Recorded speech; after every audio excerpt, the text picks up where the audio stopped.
tonight it's game 4 of the Eastern Conference Finals. Pacers lead it 2-1, but the Pacers favored in this one at home in Indiana, 2.5-point favorites. On the money line, you can get them at -140, total of 221.5. So, Kate, we've seen this trend in this series where the underdog in every single game this far has won the game outright.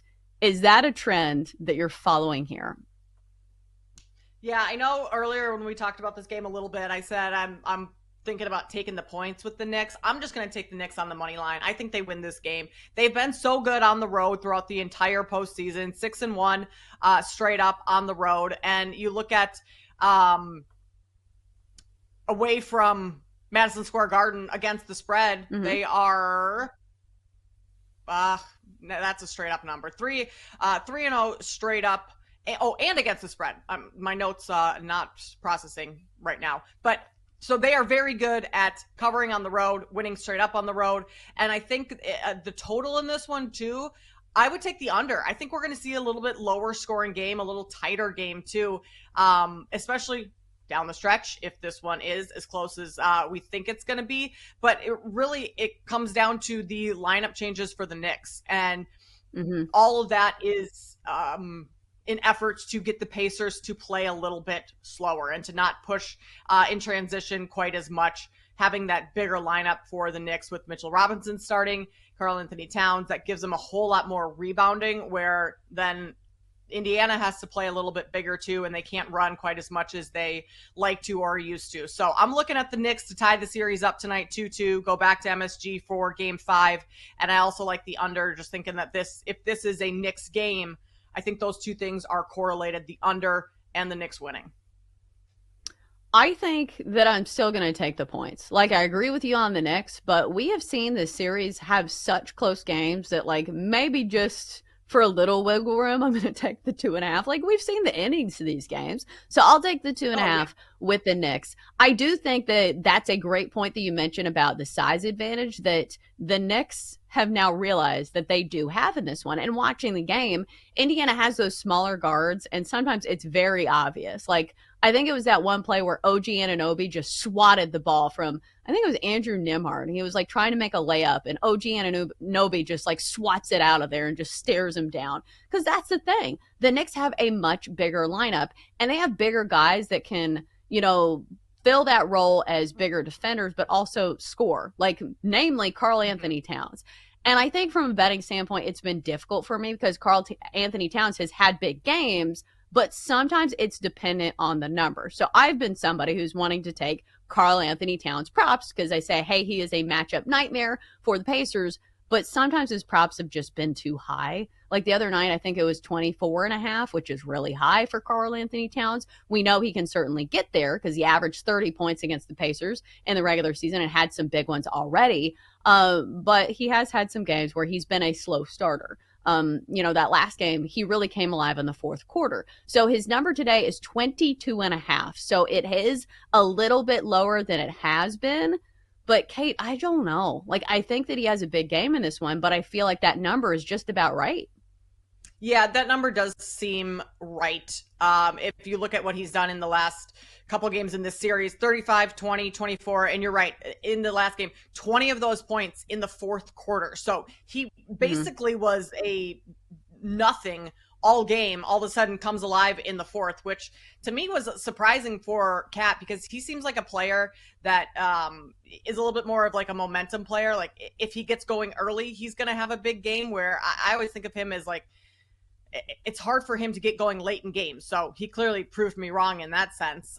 So I think this number is right where it should be. I don't really see an edge in taking either side. If anything, I would take his rebound prop, 11.5, and he's been just killing it on the boards. I mean, 12. Yeah, he had 7 in game 2, 15 though in game 3. So throughout the entire playoffs, I mean, that's also going back to the Boston series, but he has been very good on the glass. And he is, I want to say he's leading the entire, all 4 teams in that are remaining in rebound chances, leading all players. Josh Hart is second in those. So I also mentioned earlier, I like Josh Hart's rebounds. And I mean, you might say, okay, well, what's his role going to look like tonight?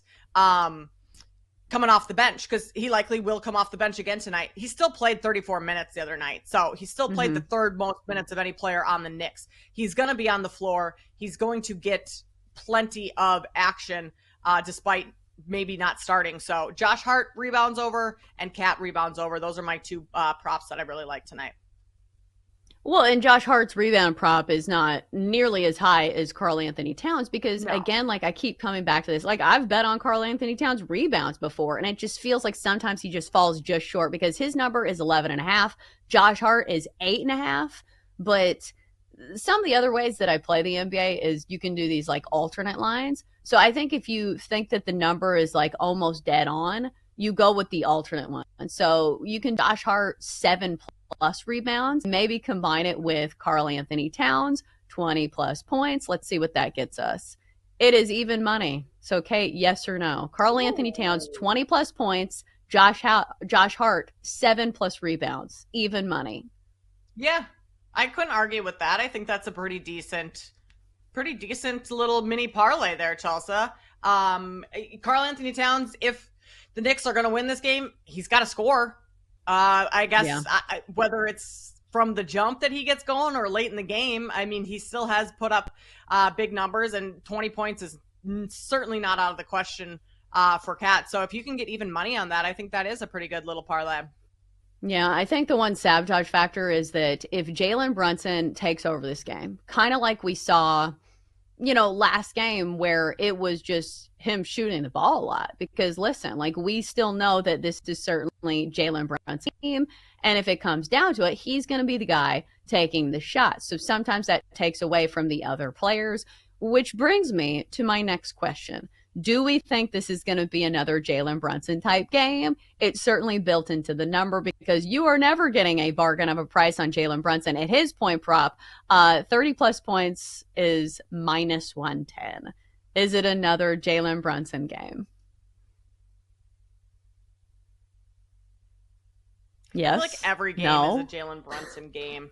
Although I didn't think he played all that great in game, game 3, but still 23 points. Yeah. And you look at the previous two games, 43-36. Like Brunson's one of those players typically like SGA or Ant. Like I typically will bet Ant overs. He didn't come through last night. But those aren't players that I look towards unders on. It's either over or pass for guys like Jalen Brunson or SGA or Anthony Edwards. So I think, it's gonna be another Brunson game because Brunson is the engine that makes that team go. And if the Knicks want to avoid the Knicks season's on the line tonight. If they don't win this game, they're not winning the series. It's just not happening. Similar to what we now think of Minnesota. Like Minnesota's not coming back to win this series. They had their chance last night to tie it up and didn't get it done. So if New York is going to keep their season alive, it is going to be on the back of Jalen Brunson. So you could not catch me betting Jalen Brunson unders tonight. That's for sure. Yeah, I'm certainly not taking the under. Like maybe I'm not hitting the over. Maybe it gets left off the card. I will say it doesn't feel like this series is as lopsided as the Thunder and the Timberwolves. And obviously that's built into the number.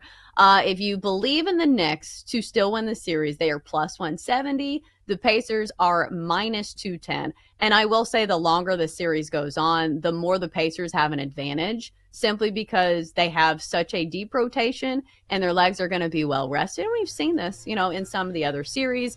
But the Knicks certainly have some momentum going into game 4. We will see if Jalen Brunson can continue to be one of the most clutch players or the clutch player of the year in the NBA.